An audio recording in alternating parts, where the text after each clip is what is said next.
आप लगाए भी होंगे। तो इस प्रकार से देखिए और फिर हम लोग अब नया चैप्टर शुरू करने चल रहे हैं 11th biology.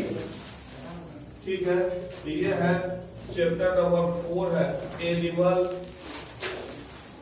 Kingdom. Animal kingdom बात नहीं, animal kingdom chapter number 4 11 animal kingdom, जंतु जगत। कौन जगत? जंतु जगत। ठीक है, तो इसमें अगर देखेंगे तो हम लोग जैसे पढ़े हैं क्लासिफिकेशन। क्या हो गया? क्लासिफिकेशन पढ़े हैं ऑलरेडी, जानते हैं। क्या जानते हैं? क्लासिफिकेशन का मतलब होता है वर्गीकरण, और वर्गीकरण का मतलब होता है जीवों को रमन सहन लक्षण शारीरिक संरचना इत्यादि के आधार पर अलग अलग वर्गों और समूहों में जो बांटा जाता है उसी को क्लासिफिकेशन यानी वर्गीकरण कहते हैं। बात समझ में आया? फिर एक बार समझाया जाए कि जीवों को उनके रमन सहन लक्षण स्वभाव शारीरिक बनावट इत्यादि के आधार पर अलग अलग वर्गों और समूहों में जो बांटने की क्रिया होती है इसे हम क्या कहते हैं? क्लासिफिकेशन कहते हैं। इससे आप जानते हैं एक दूसरे में क्या पारस्परिक संबंध है, ये भी पता चलता है, और साथ ही साथ उनका विकास वगैरह कैसे हुआ इसकी भी जानकारी हमको प्राप्त होती है। बात समझ में आया? तो क्लासिफिकेशन आप समझे कि जीवों को उनके रमन सहन लक्षण इत्यादि के आधार पर अलग अलग वर्गों और समूहों में जो बांटने की जो क्रिया होती है उसी को क्लासिफिकेशन कहते हैं। हम लोगों ने पढ़ा था कौन थे? विथकर थे। कौन थे? विथकर थे। आज विथकर थे, इन्होंने क्या किया? समस्त जीवों को 5 किंगडमों में बांटा था। किसे बांटा था? 5 किंगडमों में बांटा था। तो उसमें से हम लोगों ने पढ़ा, फिर अब पढ़ेंगे एनिमल किंगडम। ठीक है, क्लासिफिकेशन आपने क्लियर हुआ। अब जरा देखना है, एक चीज समझेंगे कि जैसे जो शरीर होता है, जैसे शरीर होता है, थोड़ा सा इसको और हम लोग चलते हैं। एक बात आती है कोशिका, सेल। क्या हो गई? सेल। आप पढ़े होंगे जीवों के शरीर की सूक्ष्मतम क्रियात्मक इकाई को सेल कहते हैं। जैसे हमारी कमरा है, मकान बनता है तो छोटी छोटी ईंटों को रख के मिला बनाया जाता है। तो ठीक उसी प्रकार से जितने भी जीवधारी होते हैं उनका जो शरीर होता है छोटी छोटी क्रियात्मक संरचनात्मक संगठनात्मक इकाई से मिलकर बना होता है। उसी इकाई को क्या कहते हैं? सेल कहते हैं। आप लोगों ने पढ़ा भी था कुछ ऐसे जीवधारी होते हैं जिनके शरीर में केवल एक ही कोशिका पाई जाती है, जिसको आपने क्या कहा था? यूनिसेलुलर कहा था, एक कोशिकीय कहा था। ये सब क्या होते हैं? माइक्रोस्कोपिक होते हैं, जिन्हें हम नर आंखों से नहीं देख सकते। बात समझ में आया? तो अगर शरीर की इकाई देखें तो सबसे पहली बात आती है कि कोशिका। शरीर की इकाई क्या करते हैं? कोशिका कहते हैं। ये सूक्ष्म छोटा सा होता है, माइक्रोस्कोप की सहायता से देखी जा सकती है। अब देखो तो कुछ जीवधारी का जो शरीर होता है कोशिका स्तर पे होता है। मानी कि जैसे हो गया कि मतलब एक कोशिकीय जैसे हो गया, प्रोटोजोआ वगैरह हो गए तो सब एक कोशिकीय होते हैं। उसके बाद क्या होता है? कोशिका के बाद आता है टिश्यू। कोशिका के बाद क्या आता है? टिश्यू। टिश्यू का मतलब होता है उत्तक। टिश्यू का मतलब उत्तक। तो बात होती है कि क्या होता है? कोशिकाओं के समूह को, किसको? कोशिकाओं के समूह को उत्तक कहते हैं, यानी group of cell is known as tissue. कोशिकाओं के समूह को उत्तक कहते हैं जो एक निश्चित काम करते हैं। जो क्या करते हैं? निश्चित काम करते हैं। जैसे पढ़े हो कि ब्लड है, तरल उत्तक कहते हैं ना इसको। ब्लड है क्या होता है? तरल उत्तक होकर उसमें ढेर सारी कोशिकाएं अलग अलग प्रकार की होती हैं, लेकिन सब मिलाकर एक निश्चित काम करती हैं। सब मिलाकर क्या करती हैं? एक निश्चित काम करती हैं। तो कोशिकाओं के समूह को क्या कहते हैं? उत्तक कहते हैं। कुछ जीवधारी जो होते हैं उनका शरीर का जो स्तर होता है उत्तक लेवल का होता है। कुछ ऐसे होते हैं जिनका शरीर का जो संरचना है, बनावट होती है, वह कोशिका स्तर का होता है। अब उत्तक के बाद होता है आर्गन। आर्गन यानी अंग। आर्गन यानी कि अंग। अब क्या होता है? उत्तकों के समूह को आर्गन कहते हैं। उत्तकों के समूह को आर्गन कहते हैं। अब जिसमें जो उत्तक होते हैं सब मिलाकर एक निश्चित काम करते हैं। जैसे अंग, आर्गन का मतलब अंग। तो बात समझ में आ गया? तो कुछ जीवधारी ऐसे होते हैं जो इनसे थोड़ा सा और अपग्रेड होते हैं। उनके शरीर जो होता है क्या होता है? अंग स्तर का होता है। किस स्तर का होता है? अंग स्तर का होता है। और अंग स्तर के बाद देखेंगे तो ये है आर्गन सिस्टम। अंग तंत्र इसको कह देंगे। आर्गन हो गया, और आर्गन के बाद आर्गन सिस्टम यानी अंग तंत्र। बात समझ में आ गया। जैसे मान लो हम लोग अगर बात करें, हम लोग का मुंह है, अगर इसकी बात करें डाइजेस्टिव सिस्टम की बात करें तो मुंह है, मुंह क्या है? अंग है। मुंह क्या है? अंग है। उसमें जीभ है, दांत है, सब अपना काम करते हैं। फिर यहाँ नीचे ऐसे चले जाते हैं तो आहार नाल है, वेंट्रिकल नाल है, तो अपना अलग काम करता है। ये सब क्या है? अंग है। और अंगों के समूह को अंग तंत्र कहते हैं। किसके समूह को? अंगों के समूह को अंग तंत्र कहते हैं। तो क्या हो गया? तो जो अधिकतम जो विकसित जंतु होते हैं उनका शरीर का जो स्तर होता है आर्गन सिस्टम लेवल का होता है। हम लोग का शरीर भी क्या हो गया?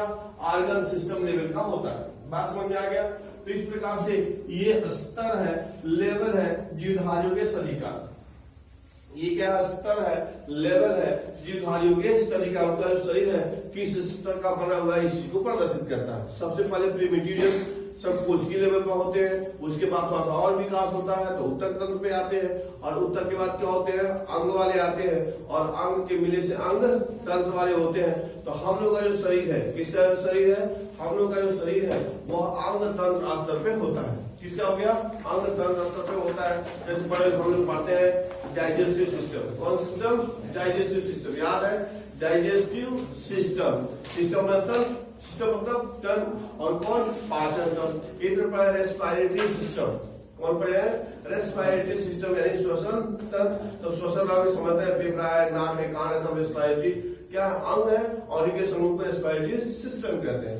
स्केलेटन कंकाल तंत्र। कौन तंत्र? स्केलेटन यानी कंकाल तंत्र। हड्डियों के समूह से जो सिस्टम बनता है उसको क्या कहता है? स्केलेटन यानी कंकाल सिस्टम। बात समझ में आ गया। तो ये जीवधारियों के शरीर का ये लेवल है, किस स्तर का उनका शरीर होता है। तो क्लासिफिकेशन हम लोग पढ़ ही रहे हैं। तो अब ये क्लासिफिकेशन समझ गए, जीवधारियों का शरीर समझ गए कि किस स्तर का होता है। अब जरा हम लोग लिखेंगे बेसिस ऑफ क्लासिफिकेशन। यहां लिख दो ऐसे, बेसिस, ये लिख दो basic, basis of classification. Classification समझ रहे? क्लासिफिकेशन का क्या हो गया? आधार। क्लासिफिकेशन का आधार है तो बेसिस ऑफ क्लासिफिकेशन। किसके आधार पर जीवधारियों का वर्गीकरण किया गया है, इनके विषय में हम लोग चर्चा करेंगे। बहुत इंपॉर्टेंट है। देख रहे इतना टर्मिनोलॉजी है जो ये जो चैप्टर है, चाहे क्लासिफिकेशन एनिमल क्लासिफिकेशन की बात करो या इसके बाद आएगा प्लांट क्लासिफिकेशन आएगा, सब इतनी ज्यादा टर्मिनोलॉजी है, एक एक शब्द इतना हुआ है, अगर नहीं याद करोगे तो फिर समस्या आएगी। बात समझ आ गया। तो टर्मिनोलॉजी बहुत ध्यान से पढ़ना, समझना भी और याद करना भी, क्योंकि हमेशा वो परेशान करेगा तुमको। तो क्या हम लोग चर्चा कर रहे हैं? बेसिस ऑफ क्लासिफिकेशन, वर्गीकरण का, यानी कि जीवों का जो क्लासिफिकेशन है, एनिमल किंगडम है, उसका क्या आधार है, किसके आधार पे हम लोग क्या करते हैं? क्लासिफिकेशन करते हैं। ठीक है। तो सबसे पहले है arrangement, ARRANGEMENT, arrangement of cell. Arrangement of cells, ARRANGEMENT, arrangement of cells. Arrangement of cells, arrangement मतलब व्यवस्था, अरेंजमेंट मतलब व्यवस्था। किसकी व्यवस्था? सेल की। जीवधारियों में जो सेल है उसकी व्यवस्था किस प्रकार से है, तो इसको कहते हैं अरेंजमेंट ऑफ सेल। जैसे अभी हम लोग चर्चा किए कि कुछ जीवधारी क्या होते हैं, ऐसे होते हैं उनके शरीर में केवल क्या होता है? एक ही कोशिका पाई जाती है, या उनके शरीर में क्या होता है? कोशिका जो शरीर की जो बनावट है वह कोशिकीय स्तर की होती है। बात समझ में आया? तो इसमें अब कुछ ऐसे होते हैं जिनके शरीर में क्या होता है? उत्तक पाए जाते हैं, कुछ ऐसे होते हैं उनमें अंग पाए जाते हैं, कुछ ऐसे होते हैं जो सबसे टॉप ग्रेड वाले होते हैं, सबसे ज्यादा विकसित वाले हैं, तो उनका क्या होता है? अंग आर्गन सिस्टम तक शरीर पाया जाता है। तो इसमें देखो, जैसे अगर बात हम करते हैं कि कुछ जीवधारी जैसे होते हैं स्पंज वगैरह के, देखोगे तो उनका जो शरीर तो कोशिका स्तर का होता है, लेकिन ग्रुप में रहता है, उसमें उत्तक नहीं पाए जाते हैं। क्या नहीं पाए जाते हैं? उत्तक नहीं पाए जाते हैं। जो कोशिकाएं होती है वो ग्रुप में रहते हैं, लेकिन उत्तक नहीं बनते। उनका शरीर बहुकोशिकीय तो है, मल्टीसेलुलर तो है, लेकिन उसमें उत्तक नहीं पाए जाते हैं। उत्तक यानी टिश्यू, आप जानते हैं कोशिकाओं के समूह को उत्तक कहते हैं, यानी group of cell is known as tissue. तो कुछ के क्या होगा? ऐसा शरीर होता है जिनमें ऐसे होता है। बात समझ में आ गया? दूसरा है ऐसा है बॉडी सिमेट्री। दूसरा दूसरा है बॉडी सिमेट्री,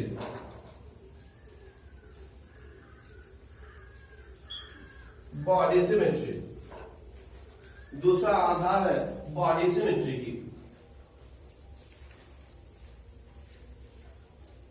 सिमेट्री का मतलब होता है, अगर देखेंगे हिंदी होता है सममित। क्या? सममित। अब सममित का मतलब देखो क्या होता है, जैसे ये देखो क्या है, ये फूल है, इसका मान लो ऐसे फूल है क्या, ठीक। एक दूसरा फूल है बिल्कुल ऐसे है, ये दूसरा फूल है, ये फूल है और ये दूसरा फूल, ठीक है। अब क्या हो गया कि इस वाले फूल को हम किसी भी तल से काटे, ऐसे मान लो ऊर्ध्वाधर तल से हम काटते हैं, तो जो दो हाफ बनते हैं, जो दो हाफ बनते हैं वह एक बराबर नहीं होते। दो हाफ जो बने वह एक जैसे नहीं दिखाई देते हैं, तो उसको एसिमेट्री कहते हैं, असममित कहते हैं। क्या कहते हैं? असममित। हाथ का मतलब से असममित कहते हैं, ठीक है। दूसरा वाला इसको देखो, जब हम इसको बांटते हैं, ऐसे दो ऊर्ध्वाधर तल में बांटते हैं, तो दोनों बिल्कुल ऐसे ऐसे एकदम बिल्कुल हूबहू दिखाई देते हैं। बात समझे? तो इसको सिमेट्री कहते हैं, सममित कहते हैं। तो जिनमें ऊर्ध्वाधर तल काटने में दो बराबर नहीं दिखते हैं, उसको एसिमेट्रिकल कहते हैं। उनके शरीर को क्या कहेंगे? एसिमेट्रिकल कहेंगे। और जिनका ऐसे बांटने पर क्या होता है, दो बिल्कुल हाथ जैसे दिखाई दे, तो उसको सिमेट्रिकल। जैसे ये चाक है, कल्पना को ये चाक है, तो चाक ऐसे चलता है, ऐसे चाक है, ऐसे ऐसे, ठीक है। यदि हम क्या करें, यहाँ से ऐसे ठीक बीच में से ऐसे चीरे, बीच में से ऐसे चीरे, तो बिल्कुल ये वाला और ये वाला बिल्कुल एक जैसे दिखाई देगा। बात समझ आया? तो इसको सिमेट्रिकल कहेंगे। क्या कहेंगे? सिमेट्रिकल कहेंगे। और जिसका शरीर क्या होगा, ऐसे नहीं होगा, उसको एसिमेट्रिकल कहते हैं। तो दूसरा आधार है बॉडी सिमेट्री की। दूसरा क्या हो गया? Body symmetry. बात समझ में आ गया? तीसरा अगर देखोगे तो नेचर ऑफ सिलोम, नेचर यानी TURE, nature of coelom, nature of coelom, nature of coelom. Coelom एक नया शब्द आ गया, ये देखो क्या आ गया, सिलोम। अब थोड़ा समझने की कोशिश करना। जैसे मान लो हम लोग का शरीर है, हम लोग का शरीर है, तो अगर देखा जाए तो कभी चर्चा के तो बीच में ऐसे क्या होता है,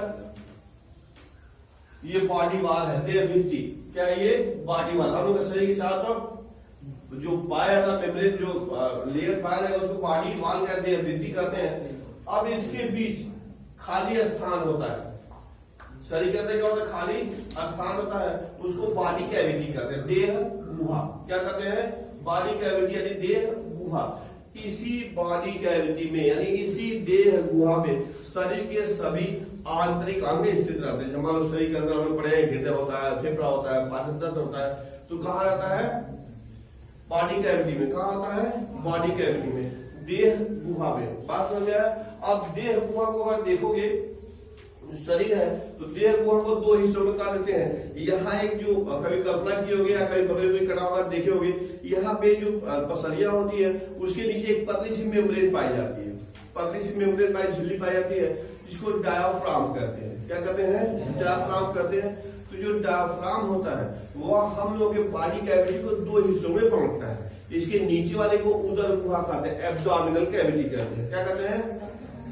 इसके नीचे वाला डायाफ्राम के नीचे, डायाफ्राम के नीचे वाला जो भाग होता है उसको क्या कहते हैं? एब्डोमिनल कैविटी यानी उदर गुहा। और इसके ऊपर वाला बात करोगे तो उसको कहते हैं थोरैसिक कैविटी, वक्ष गुहा। कौन गुहा? थोरैसिक कैविटी यानी वक्ष गुहा। बात समझ में आ गया? अभी आप समझिए, एक हो गया कैविटी, कैविटी में आपने पढ़ा डायाफ्राम, डायाफ्राम में पढ़ा, डायाफ्राम में पढ़ा तो एक एब्डोमिनल कैविटी और थोरैसिक कैविटी। बात समझ में आ गया? अब ये देखो, अब क्या होता है कि जो बॉडी कैविटी है, अब उसके अंदर ये बॉडी कैविटी, ये बॉडी वाल हो गया। जब मान लो शरीर को ऐसे स्टिक काट दिया गया तो बाहर वाला दिखाएगा, तो ये बॉडी वाल हो जाएगा, बॉडी वाल, ठीक है। और इसको कहेंगे एलिमेंट्री कैनाल, पाचन तंत्र, ठीक है। अब जिस जीवधारी में बॉडी वाल और एलिमेंट्री कैनाल के बीच में कुछ खाली स्थान है पाया जाएगा, उसको सिलोम कहते हैं। समझना इस चीज को, ये हो गया बॉडी वाल, देह भित्ति, और बीच में एलिमेंट्री कैनाल, आहार नाल। एलिमेंट्री कैनाल और बॉडी वाल के बीच में अगर कोई खाली स्थान आता है उसी को सीलोम कहते हैं। बात समझ में आया? अब मान लो एक मोटा पाइप है, ठीक है, जैसे कभी दुकान पाइप वाले दुकान में क्या होगी, देखो मोटा पाइप है, इसी पतला पाइप दूसरे लिए, ठीक है। तो ये क्या हो गया, बॉडी वाल हो गई, देह भित्ति हो गई, और ये वाला क्या हो गया, एलिमेंट्री कैनाल हो गई। तो जिस जीवधारी के, अब एक बात करना है कि व्हाट इज सीलोम, क्या सीलोम होता है, तो बताएंगे कि देह भित्ति, कौन भित्ति, देह भित्ति और आहार नाल, एलिमेंट्री कैनाल के बीच का जो स्थान होता है, अगर पाया जाता है उसी को सीलोम कहते हैं। क्या कहते हैं, सीलोम कहते हैं। बहुत जबरदस्त कैरेक्टर है। अब जिसमें सीलोम पाया जाता है, सीलोम क्लियर हो गया। अब जिसमें सीलोम पाया जाता है उसको सीलोमेट कहते हैं। आगे पढ़ोगे तो आएगा सीलोमेट।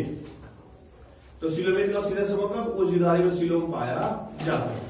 जिसमें सीलोम नहीं पाया जाता उसके आगे ए लगा देते, ए सीलोमेट। क्या लगाते हैं, ए सीलोमेट। ए लगा दिया मतलब सीलोम अब्सेंट, ए लगा दिया मतलब सीलोम अब्सेंट। बात समझ में आएगा।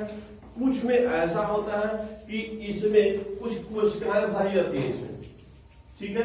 तो उसके लिए आया था स्यूडोसीलोम, स्यूडो माने फाल्स, स्यूडो माने फाल्स। बात समझ में आया। तो पूछता है इसमें दे देगा, नाम दे देगा, which one coelomate, which one acoelomate and which one pseudocoelomate. यह कर देगा इन विच ऑर्गेनिज्म सीडोसीलोम प्रेजेंट। निम्न से किसमें ऐसा होता है जिसमें सीलोम पाया जाता है। इसके आगे और पूछ सकता है, coelom is made of uh, coelom कैसे बना होता है, तो कहेंगे या कहेंगे सीलोम इज, सीलोम होता क्या है, तो बता देंगे body wall and alimentary canal के बीच का स्पेस। बात समझ रहे हैं, space between body wall and alimentary canal. अब इसी को भूलियाने के लिए, तुम्हें कंफ्यूज करने के लिए, बॉडी वाला और एलिमेंट्री कैनाल तो कंफर्म हो गया। इसके अलावा कुछ और भी चीजें दे देगा, कुछ ऐसा भी नाम दे देगा जो तुमको जानते भी हो, कुछ ऐसा नाम दे देगा जो तुम जानते ही ना हो। बात समझ में आ गया। तो ये हो गया सीलोम। क्या हम लोग पढ़े, सीलोम। अब सीलोम के बाद अगर देखोगे, सीलोम के बाद है patterns of, PATTERNS, patterns of digestive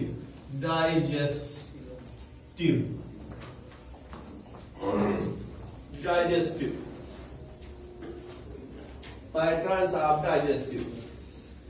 patterns में नमूना, पैटर्न्स में नमूना। तो उनका जो डाइजेशन होता है कैसा होता है, डाइजेशन का मतलब समझते ही है, डाइजेशन मतलब पाचन, पाचन माने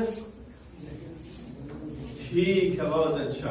भोजन में उपस्थित जटिल घटकों को विभिन्न एंजाइमों के माध्यम से सरल घटकों में तोड़ना क्या कहलाता है, डाइजेशन कहलाता है। जिससे उनका एब्जॉर्प्शन हो सके, जिससे उनका क्या हो सके, एब्जॉर्प्शन हो सके। तो ये क्या है, ये भी बहुत इंपॉर्टेंट फैक्टर है, क्योंकि जब शरीर को ऊर्जा मिलेगी तभी कोई काम होगा। डाइजेस्टिव सिस्टम क्या है, एक महत्वपूर्ण सिस्टम है जो बहुत ही आवश्यक है। अब ये डाइजेस्टिव सिस्टम होता है, ये भी आधार होता है। कुछ जीव में ऐसे होते हैं, कुछ जीव में ऐसे होते हैं कि क्या होता है, एलिमेंट्री कैनाल तो होता है। एलिमेंट्री कैनाल यानी आहार नाल, पढ़ोगे पढ़ा जाएगा आगे कि मुंह से शुरू होता है, गुदा तक फैलाता है, ट्यूब लाइक स्ट्रक्चर होती है जिसमें पाचन की क्रिया होती है। बात समझ में आया। तो कुछ जीवधारी जो होते हैं उसमें एलिमेंट्री कैनाल, जो आहार नाल होता है, अपूर्ण होता है, इनकम्प्लीट होता है। क्या होता है, इनकम्प्लीट। क्या इनकम्प्लीट होता है, एलिमेंट्री कैनाल, ठीक है। तो जिसमें अपूर्ण होता है उसको इनकम्प्लीट एलिमेंट्री कैनाल या डाइजेस्टिव सिस्टम कहते हैं। उसमें होता क्या है कि मुंह तो होता है, एक ही ओपनिंग, यानी शरीर से अगर कहा जाए तो आहार नाल का सिंगल ओपनिंग होता है, वही बाहर खुलता है एक ही थे, मतलब उसी के रास्ते भोजन भी वो करते हैं और समय समय पर उसी के रास्ते बाहर भी निकालते हैं। समझना इस चीज को। विशेष जीवधारी है जिनमें डाइजेस्टिव सिस्टम यानी एलिमेंट्री कैनाल है इनकम्प्लीट होता है, अपूर्ण होता है, तो सिंगल ओपनिंग। अब क्या हो गया, सिंगल ओपनिंग, उसी के साथ भोजन ग्रहण भी करते हैं और समय समय पर उसी के रास्ते बाहर भी निकालते हैं। बात समझ में। जिन जीवधारियों में क्या होता है, दो ओपनिंग होता है। एक जिसके रास्ते शरीर को भोजन अंदर किया जाता है, इसको माउथ कहते हैं, और दूसरा एनस यानी इसे गुदा कहते हैं, जिससे अब क्या होता है, बाहर शरीर से निकाल दिया जाता है। बात समझ आया। तो जिस जीवधारी में एलिमेंट्री कैनाल में शरीर से बाहर दो ओपनिंग होती है, एक रास्ते भोजन अंदर किया जाता है और दूसरे के रास्ते भोजन बाहर जो अपचित भोजन पदार्थ होता है उसको बाहर निकाल दिया जाता है, तो उसको कहते हैं कंप्लीट डाइजेस्टिव सिस्टम या कंप्लीट एलिमेंट्री कहना। बात समझ में? तो जितने भी विकसित जीव होते हैं, जितने भी विकसित होते हैं, सब में डाइजेस्टिव सिस्टम क्या होता है? कंप्लीट होता है। डाइजेस्टिव सिस्टम क्या होता है? कंप्लीट होता है। तो बात समझ में आ गया? कंप्लीट एलिमेंट्री कैनाल और इनकम्प्लीट एलिमेंट्री कैनाल। कोई दिक्कत किसी को? ठीक है। अब अगर देखेंगे नेक्स्ट वाला देखेंगे तो ये है circulatory system. Circulatory system, circulatory system. अब देखिए सर्कुलेटरी सिस्टम, अब हम लोग पढ़े कि शरीर का जो निर्माण होता है कोशिकाओं से होता है। किससे होती है? कोशिका से होती है। और सभी जो कोशिकाएं होती हैं उसको हम लोग उसकी जो तुलना होती है बड़े कल कारखानों से कर सकते हैं। उसमें ढेर सारी क्रियाएं होती है जो जीवन के लिए आवश्यक होती है। अब अगर मान लो फैक्ट्री है, कोशिका है, तो उसमें ऊर्जा की जरूरत पड़ेगी और ऊर्जा कहाँ मिलता है? डाइजेस्टिव सिस्टम में। भोजन पचता है डाइजेस्टिव सिस्टम में और आवश्यक क्या है? सभी कोशिकाओं को उसकी जरूरत होती है। तो इसलिए शरीर में एक विशेष प्रकार का तंत्र होता है जो पचित भोज्य पदार्थों को डाइजेस्टिव सिस्टम से शरीर के विभिन्न अंगों तक पहुंचाता है और उससे जो अपशिष्ट भाग होता है उससे लेकर उत्सर्जन अंग तक पहुंचाता है। बात समझ आया? जिसके रास्ते शरीर से समय समय पर उसे बाहर निकाल दिया जाता है, तो इसको सर्कुलेटरी सिस्टम कहते हैं। आगे आप पढ़ेंगे जो सर्कुलेटरी सिस्टम होता है उसमें हृदय पाया जाता है, ब्लड पाया जाता है, ये सब मिलाकर परिसंचरण तंत्र का निर्माण करते हैं। बात समझ में आ गया? क्या करते हैं? शरीर के समस्त कोशिकाओं को आपस में जोड़ते हैं। क्या होता है इसमें? हृदय भी होता है, ब्लड भी होता है, रक्त वाहिनियां भी होती है। बात समझ में आ गया? तो ये सर्कुलेटरी सिस्टम अगर देखेंगे तो ये दो प्रकार का होता है, ओपन और एक होता है क्लोज। ओपन सर्कुलेटरी सिस्टम अभी लिखवाएंगे, नाम लेके लिखवाते जाएंगे, समझ लीजिए, ठीक है। Open circulatory system, open circulatory system का मतलब होता है ऐसा परिसंचरण तंत्र जिसमें खून क्या होता है? हृदय से तो पंप होता है और कोशिकाएं होती सब खून में पूरी डूबी रहती है। बात समझ में आया? तो उसके तो ऐसे जो परिसंचरण तंत्र होता है उसको ओपन सर्कुलेटरी सिस्टम कहते हैं। तो जितने आर्थ्रोपोडा के मेंबर होते हैं, काकरोच हो गया और उसके बाद से मक्खी, मच्छर, जितने कीट होते हैं सब में ओपन सर्कुलेटरी सिस्टम होता है। बात समझ में आ गया? तो जो कोशिकाएं होती है सब रक्त में डूबी रहती है, तो इसको ओपन सर्कुलेटरी सिस्टम कहते हैं। दूसरा क्लोज सर्कुलेटरी सिस्टम की बात करेंगे तो ऐसा रुधिर परिसंचरण तंत्र जिसमें जो होता है रक्त हमेशा रक्त वाहिनियों में बहता है। रक्त हमेशा क्या होता है? रक्त वाहिनियों में बहता है, कभी बाहरी वातावरण के संपर्क में नहीं आता है। तो इसमें हृदय होता है, रुधिर वाहिनियां होती है, ब्लड कैपिलरीज होती है, इसी में रक्त हमेशा घूमता रहता है और पदार्थ उसके पास जाते रहते हैं, उससे वापस ऐसे आते रहते हैं, एक क्रिया लगातार चलती रहती है। तो इसको कहते हैं क्लोज सर्कुलेटरी सिस्टम। तो जितने विकसित होते हैं सब में क्लोज सर्कुलेटरी सिस्टम पाया जाता है और ओपन वाला मक्खी, मच्छर, आर्थ्रोपोडा में जंतुओं के लिए आपने चर्चा किया कि उसमें पाया जाता। बात समझ में आ गया? तो ये था। इसके अलावा रिप्रोडक्टिव सिस्टम, लास्ट लिख लो, रिप्रोडक्टिव सिस्टम, रिप्रोडक्टिव सिस्टम जनन तंत्र, रिप्रोडक्टिव सिस्टम यानी जनन तंत्र, ठीक है। तो जान ही रहे हो जिस क्रिया के फलस्वरूप क्या होता है? संतान उत्पन्न होते हैं, उसको क्या कहते हैं? रिप्रोडक्शन कहते हैं। तो अब इसके लिए विशेष प्रकार के तंत्र पाए जाते हैं। तो कुछ जीव ऐसे होते हैं जितने हायर वाले होते हैं, विकसित वाले होते हैं, सब में विकसित रिप्रोडक्टिव सिस्टम पाया जाता है और जो लोअर वाले होते हैं उसमें विकसित नहीं पाया। जैसे मान लीजिए आप पढ़े होंगे क्या होता है कि भाई फूल है गुलाब का, तो उसको टहनी काट के बोलते हैं, जम जाता है। बात समझ कुछ अजूबा अगर आप पत्ती टूट के गिर जाता है, नया उसका निर्माण कर देता है। तो इसके रिप्रोडक्टिव सिस्टम कुछ में आप पढ़े होंगे कि लार्वा अवस्था पढ़े, नाम सुनेंगे लार्वा का, जैसे पढ़े होंगे कि रेशम का कीट होता है तो उसका जो लार्वा होता है उसी से रेशम प्राप्त होता है। तो लार्वा क्या है? इनकम्प्लीट स्टेज है, वो अपूर्ण अवस्था। तो कुछ जीवधारियों में लार्वा अवस्था पाई जाती है, कुछ में लार्वा अवस्था नहीं पाई जाती है। तो इन सब के आधार पे क्या किया गया? वर्गीकरण यानी क्लासिफिकेशन किया गया। बात समझ में आ गया? तो ये था बेसिक, क्या हो गया? Basis of classification. इसमें कुछ नाम थोड़ा सा लिखना है, थोड़ा सा उसको लिख दे। जो आपके उस एनसीईआरटी में मेंशन किया है तो उसको जरूर याद करना, बाकी और कुछ याद हो चाहे न हो, लेकिन एनसीईआरटी में जो दिया है उसको जरूर क्या करना, मेंशन करना। ठीक है, अब यहां देखो,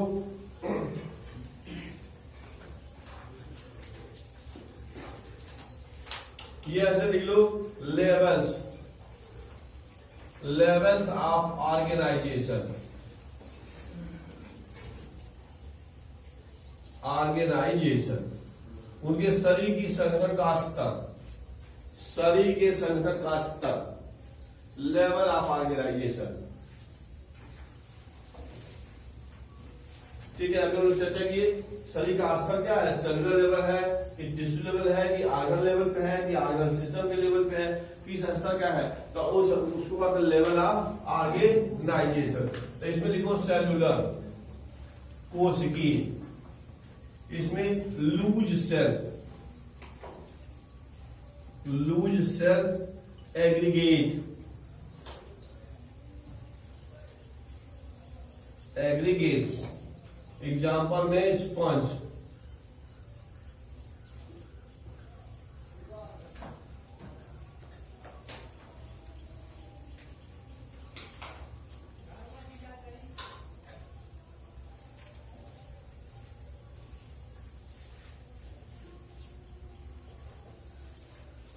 क्या होगा, सेलुलर लेवल।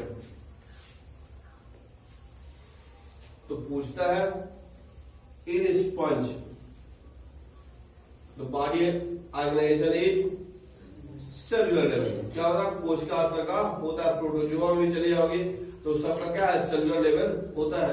यानी सेलुलर लेवल में क्या होता है, सेल तो पाया जाता है, कोशिका पाई जाती है, उसका ग्रुप भी रहता है, लेकिन ऊतक का निर्माण नहीं होता। बात समझ में आया, तो लिखा गया लूज, ढीला, लूज सेल एग्रीगेशन, एग्रीगेट बने समूह, ढीले ढीले कोशिकाओं का उनके शरीर होता है जो क्या करता है, उनके शरीर का निर्माण करता है। तो स्पंज का जो होता है, यानी जितने भी स्पंज पाए जाते हैं, लिथोस्लिनिया, पोलिफेरा जो मेंबर्स होते हैं, सबको आप स्पंज कहते हैं। तो आगे हम लोग पूरा एक एक करके सबका हम लोग को पढ़ना है। तो वो स्पंज कहते हैं, तो उनका शरीर होता है सेलुलर लेवल का होता है। ठीक है, दूसरा लिख लो tissue level,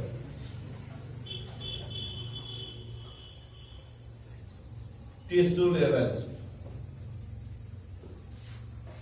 coelenterates,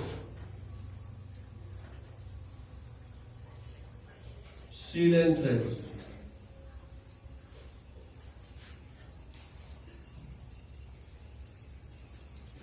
division of labour, tissue levels, यानी क्या हो गया, उनसे थोड़ा सा विकसित है, उनसे क्या ये थोड़ा सा विकसित है। लिखा गया टिश्यू लेवल, आप जानते हैं कोशिकाओं के समूह को ऊतक कहते हैं जो एक निश्चित काम करते हैं। तो यानी कि ये क्या है, सेलुलर लेवल से ये थोड़ा सा एडवांस है, थोड़ा सा ज्यादा विकसित है। तो उदाहरण लिखा गया सीलेंट्रेट्स, सीलेंट्रेट्स यानी कि हाइड्रा पढ़ेंगे आप, सिलेंट्रेटा, सिलेंट्रेटा उसको हम पढ़ेंगे। तो उसके जितने भी जीव होते हैं तो उसमें क्या होता है, मल्टी सेलुलर तो होते हैं, लेकिन साथ ही साथ क्या होता है, उसमें टिश्यू पाया जाता है। तो ये क्या हो गया, इनका शरीर टिश्यू लेवल का होता है, किसका, सीलेंट्रेट्स का।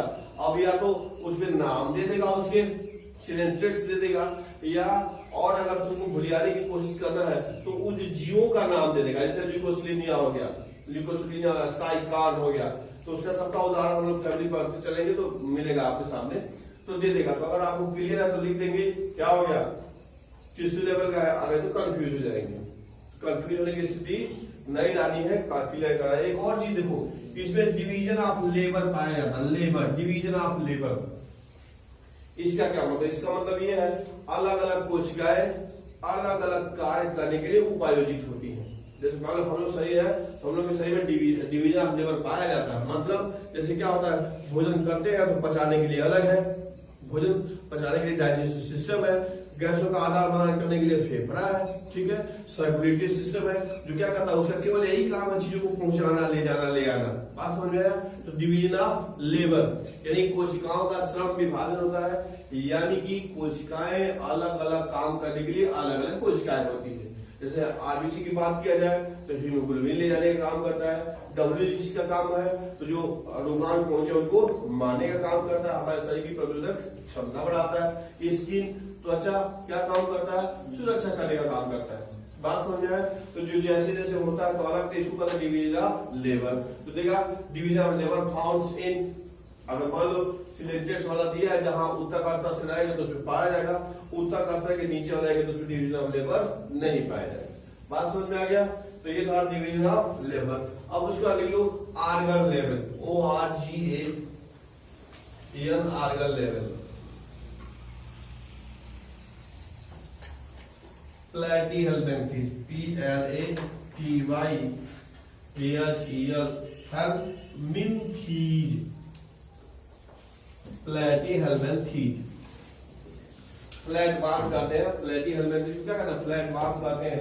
तो इसमें देखो क्या हो गया, आर्गन लेवल, कौन लेवल है, आर्गन लेवल, यानी इसमें अंग पाए जाते हैं, किसमें, प्लैटीहेल्मिन्थेस में। लेकिन थोड़ा ध्यान देना, अंग तो पाए जाते हैं लेकिन अंग तंत्र नहीं पाए जाते हैं, अंग तो पाए जाते हैं लेकिन अंग तंत्र नहीं पाए जाते हैं। तो प्लैटीहेल्मिन्थेस या फ्लैट बार्म है जिसे हम लोग की तकरीब पढ़ेंगे, तो इसका सदस्य है जिसका शरीर का होता है आर्गन लेवल पे पाया जाता है। बात समझ आ गया, तो ये था आर्गन लेवल पे।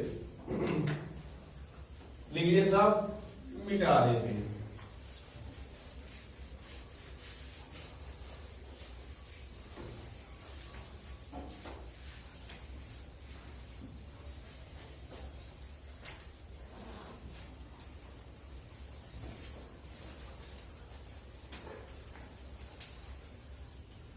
आर्गन लेवल हो गया, उसके बाद आएगा आपका आर्गन सिस्टम, यही वाला आर्गन सिस्टम, यानी कि जो मल्टीपल सेलुलर है और साथ ही साथ इसमें सिस्टम पाया जाता है, यानी बहुत अधिक विकसित है। बात समझा, सिस्टम समझते हैं, अंगों के समूह को अंगतंत्र कहते हैं, अंगों के समूह क्या कहते हैं, अंगतंत्र कहते हैं, यानी group of organs, group of organ is known as organ system. क्या कहते हैं उसको, ऑर्गन सिस्टम कहते हैं।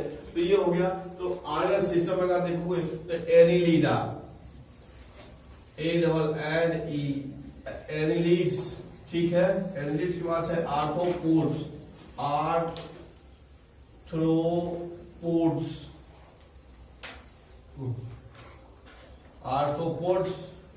मोलस्का, मोलस्कस,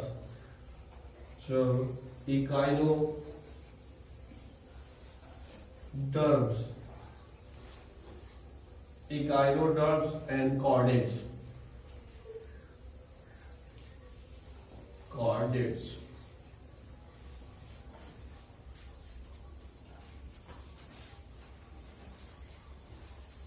ठीक है। तो इन सब में आर्थ्रोपोड्स, एनिलिड, मोलस्का, इकाइनोडर्मिटा और कॉर्डेट्स, इन सब में क्या होता है, आर्गन सिस्टम होता है। यानी कि अगर देखेंगे सब ये सबसे विकसित जंतु है, ये क्या है, विकसित जंतु है।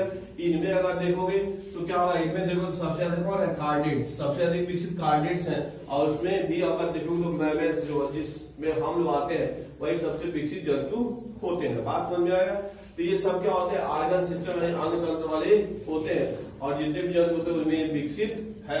बात समझ में आ गया। तो ये बॉडी ऑर्गेनाइजेशन आपने पढ़ा कि क्या क्या ऐसे होता है, किस संस्था का किसी उधारी का शरीर होता है। बात समझ में आ गया।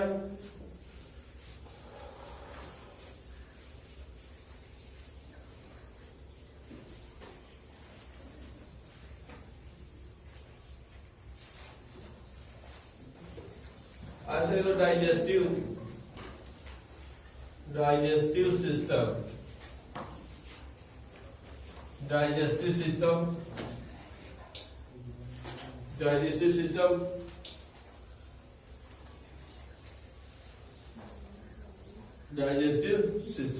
बताया गया। क्या बताया गया, यह विशेष प्रकार क्या है, अंग तंत्र है, अंग तंत्र है जिसमें ढेर सारे अंग होते हैं और सबका मिला के काम होता है भोजन को पचाना, सबका मिला के काम भोजन को पचाना। तो डाइजेस्टिव सिस्टम, ठीक है। तो डाइजेस्टिव सिस्टम जो होता है वह दो प्रकार का होता है, एक कह सकते हैं incomplete digestive incomplete digestive system, incomplete digestive system, अपूर्ण पाचन तंत्र। अब इसका क्या मतलब होता है, इसमें होता है सिंगल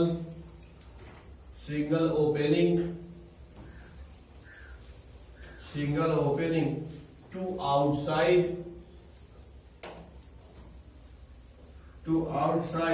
ऑफ द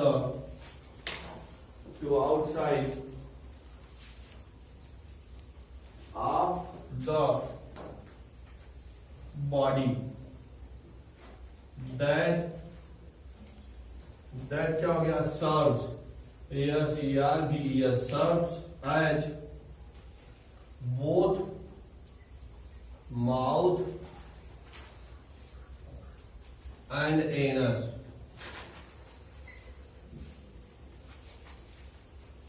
एग्जाम्पल में है, ये है प्लेटिहेल्मिन्थीज,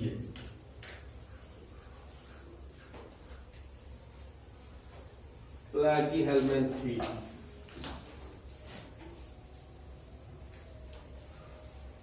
ठीक है, आपने पढ़ा क्या हो गया, इनकम्प्लीट है, यानी कि उसी रास्ते खाएगा भी और उसी रास्ते बाहर भी निकालेगा।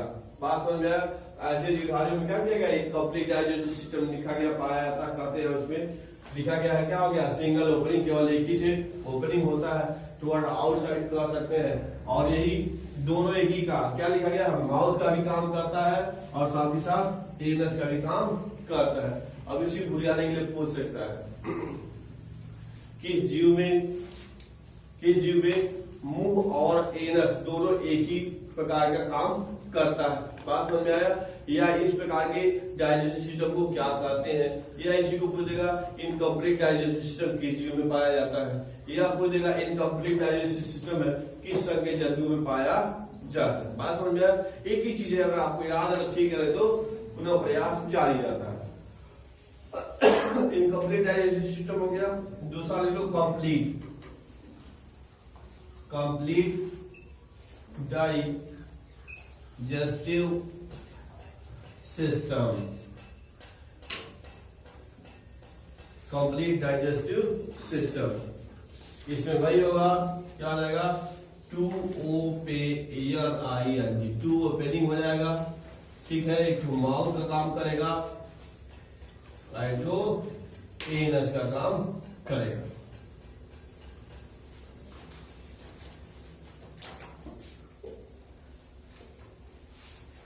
इसमें देखोगे, ध्यान से ध्यान से देखना। ठीक है, क्या कहता है, आगे से खाता पीछे से निकालता रहता है। बात समझ में आया?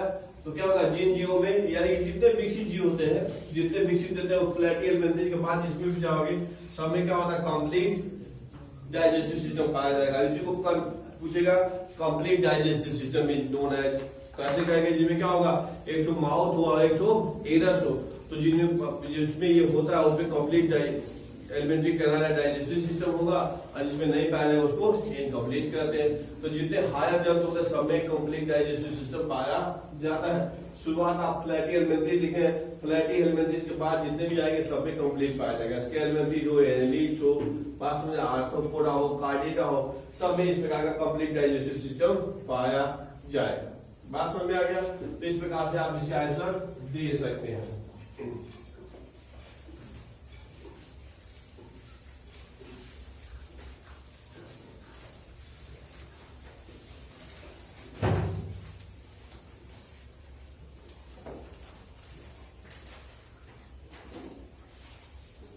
Circulatory system,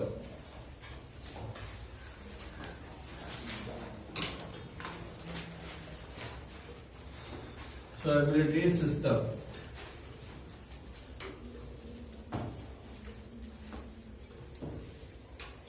circulatory system. ठीक है, बताया गया। ये क्या करता है, शरीर के समस्त कोशिकाओं को आपस में जोड़ने का काम करता है और उन सबके बीच खाद्य पदार्थ, औषधि पदार्थ, ऑक्सीजन गैस, कार्बन डाइऑक्साइड इत्यादि का क्या करता है, स्थानांतरण करने का काम करता है।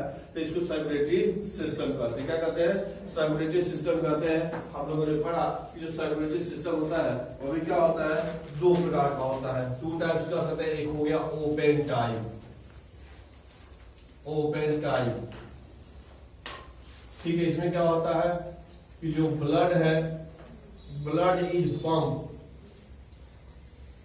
blood is pumped out of the heart,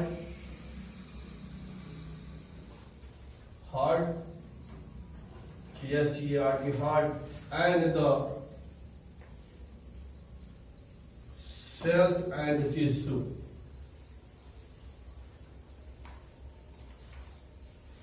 Tissues are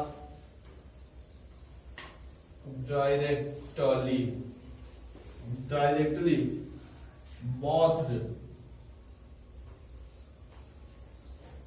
in its blood.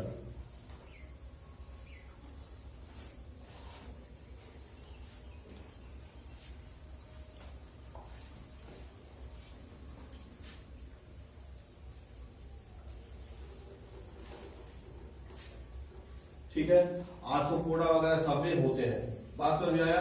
Arthropoda जब हम लोग पढ़ेंगे, आज पहले आर्थ्रोपोडा पढ़ेंगे तो उसकी चर्चा इसी करेंगे इसमें ओपन टाइप सर्कुलेटरी सिस्टम। आगे हम लोग लिखेंगे, कभी आर्थ्रोपोडा आया तो बस एक लाइन लिखेंगे, एक शब्द लिखेंगे ओपन टाइप।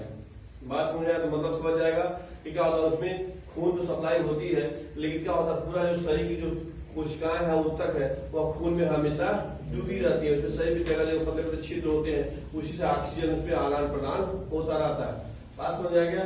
तो क्या कहते हैं इसको, ओपन टाइप सर्कुलेटरी सिस्टम कहते हैं। हमेशा क्या करता है, ऊतक वगैरह होते हैं सब खून में उसमें डूबे रहते हैं। और दूसरा है क्लोज टाइप, ये होगा दूसरा हो गया क्लोज टाइप, क्लोज टाइप, ठीक है। इसमें क्या होता है, वेसल्स पाए जाते हैं, वेसल्स पाए जाते हैं। इसमें अगर कहोगे तो इसमें हो जाएगा artery, ARTERIES, arteries, veins, VEI तो veins, capillaries, capillaries, RIS capillaries,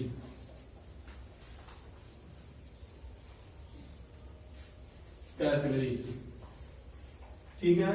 यानी कहेंगे ऐसा रुधिर परिसंचरण तंत्र, कैसा, ऐसा, जिसमें रक्त जो है हमेशा रक्त वाहिनियों में प्रवाहित होता है, ठीक है। Always flow in the blood vessels, never come in contact with the atmosphere, कभी भी बाहरी वातावरण के संपर्क में नहीं आता। सीधे परिभाषा कर लेंगे, कभी भी बाहरी वातावरण के संपर्क में नहीं आता है।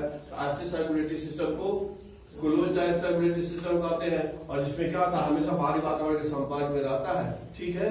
तो उसको ओपन सर्कुलेटरी सिस्टम कहते हैं। बात समझ में आ गया। तो क्लोज हो गया और ओपन हो गया। तो आगे जब हम लोग पढ़ेंगे सिस्टम पढ़ेंगे close circulatory system, open circulatory system. तो मतलब समझ में आ गया आपको, कोई दिक्कत, तो इस हिसाब से याद करते चलेंगे।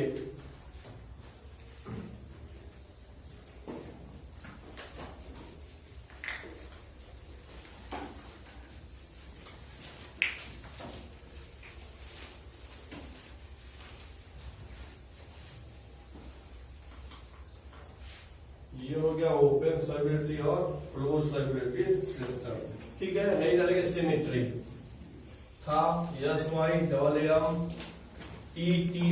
सिमेट्री, सममित, सिमेट्री यानी कि सममित, सिमेट्री यानी कि सममित, ठीक है। तो सिमेट्री के आधार पे यानी कि सममित के आधार पे जो द्विधारी होते हैं कह सकते हैं एसिमेट्रिकल, एसिमेट्रिकल यानी असममित शरीर। हम लोग लिख लीजिए इसको, एनी प्लेन, किसी भी तल से, that passes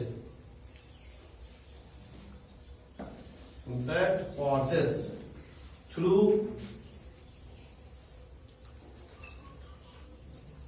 the centre does not does not divide them into two half. Example करेंगे दिस पॉइंट।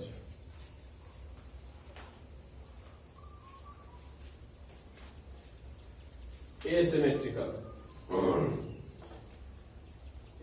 बात समझ में आ गया, यानी किसी जीवधारी को किसी भी तल से काटे, ये लिखा गया ना, देखो लिखा गया है एनी प्लेन, किसी भी प्लेन तल say that passes through the centre, यानी कि जीवधारी के बीच से गुजरता हो और काटा जाए और उसे दो बराबर भाग में 9 बांटा जा सके। दो बराबर भाग मतलब मिरर इमेज, एकदम बिल्कुल जैसा यह दिखे वैसा यह दिखे।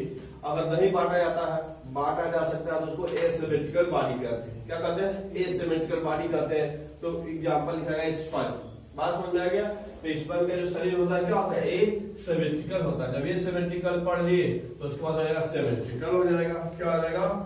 सिमेट्रिकल हो जाएगा।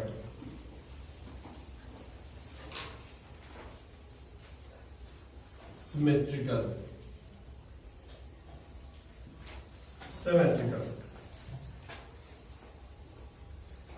सममित,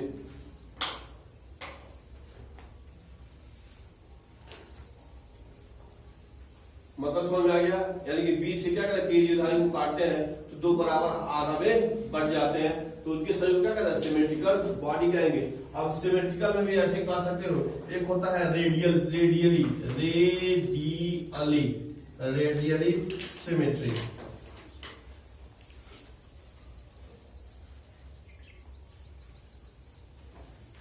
रेडियली सिमेट्री में नाम मछली को बता दे रहा है, सीलेंट्रेट्स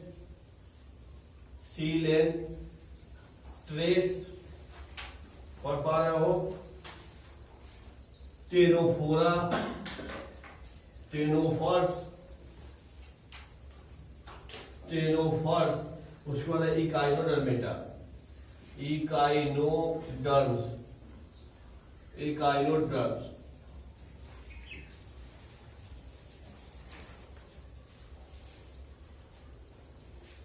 ठीक है, तो रेडियली सिमेट्रिकल यानी क्या कहते हैं इसको, क्या कहा जाएगा? जब जीवधारी को क्या कहते हैं? ऊर्ध्वाधर काटते हैं जो बीच से होके जाता है, तो दोनों ये जो इधर वाले एक जैसे दिखाई देते हैं, एक जैसे दिखाई देंगे तो उसको क्या कहते हैं? Radially symmetric. जैसे चाक का ही समझ लो, जैसे चाक है ऐसे है, ऐसे, तो जब इसको ऐसे काटेंगे ऐसे हो जाएगा, गोल समोसा दिखाई देगा, और गोल समोसा के बाद ऐसे मतलब ऐसे काटा गया चाक को ऐसे, तो यहाँ देखो ये और ये एक जैसे दिखाई देगा, तो इसको कहेंगे रेडियली सिमेट्रिकल या सिमेट्रिक कहेंगे। जीवधारी को क्या कहते हैं? वर्टिकल सेंटर से काटते हैं तो दोनों एक जैसे बन जाते हैं, इसको कहेंगे रेडियली सिमेट्रिकल। एग्जांपल लिखा गया है, क्या हो गया? सीलेंट्रेट, टेनोफोरा और इकाइनोडर्मेट, सबका आगे हम लोग पढ़ेंगे।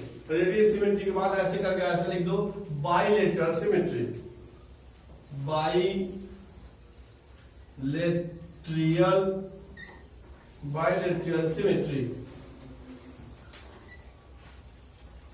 Bilateral symmetry. उसमें एग्जांपल लिखना है एनिलिड्स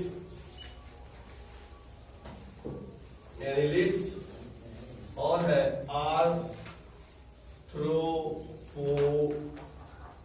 आर्थ्रोपोड्स। बाइलेटरल सिमेट्री याद करना, बाइलेटरल सिमेट्री, बाई मतलब टू और लेटरल मतलब पार्ट, तो इसको द्विपार्श्व सममित कहते हैं। बात समझ आए? इसका क्या मतलब कि रेडियल सिमेट्री तो दिख ही रहा है, जैसे फिर वही चाक की बात करते हैं, ये चाक, ठीक है, ये ऐसे था, ऐसे वाला चाक है, तो हम अगर ऐसे करके चीरते हैं तो कुछ ऐसे दिखाई देगा। ये चाक था, ऐसे मान लो ऐसे चीरे हैं, ऐसे चाक है, ये सब कुछ है, ये ऐसे बीच से ठीक चीर दिए ऐसे बनेगा ये चाक। दोनों को अलग अलग करो तो ऐसे बनेगा, ऐसे हो गया और ये ऐसे हो गया, ऐसे। ठीक है, तो ये देखो यहां से भी इधर से देखोगे तो ये वाला रेडियल सिमेट्री रहेगा, और इधर वाला जो ये वाला लिखोगे तो ये भी वाला जो इधर वाला होगा वो भी इसके तैसे होगा। बात समझ आएगा? इसको कहते हैं बाइलेटरल सिमेट्री, द्विपार्श्वमित, यानी कि दो सतहों से एक जैसे दिखाई दे। दो सतहों से क्या हो, एक जैसे दिखाई दे। जैसे हम लोग को शरीर को कल्पना करके देखो, कल्पना किया जाए कि ठीक जो शरीर है आरा से बीचों बीच चीर दिया गया, आरा ठीक बीचों बीच दिया, तो इधर वाला सामने तो एक जैसा दिखाई देगा, इसमें अंदर भी देखोगे तो एक जैसा दिखाई देगा। बात समझ आया? तो जिस जीवधारी में ऐसा है, जिस जीवधारी में ऐसा है उसको बाइलेटरल सिमेट्रिकल कहते हैं, और जिसमें केवल क्या हो ऐसे रेडियल वाला हो उसको कहेंगे रेडियली सिमेट्रिकल। बात समझ आ गया? तो ये है एनी लीड्स है, आर्थ्रोपोड्स में लिखा गया बाइलेटरल सिमेट्रिकल पाया जाता है, और उसमें आपको पढ़ा रेडियल सिमेट्री पाया जाता है। कोई दिक्कत किसी को?